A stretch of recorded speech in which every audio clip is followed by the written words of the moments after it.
só é o bom. Se tu queres entrar na vida, observa os mandamentos.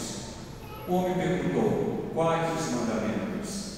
Jesus respondeu: não matarás, não cometerás adultério, não roubarás, não levantarás falso testemunho, honra teu pai e tua mãe, e ama o teu próximo como a ti mesmo.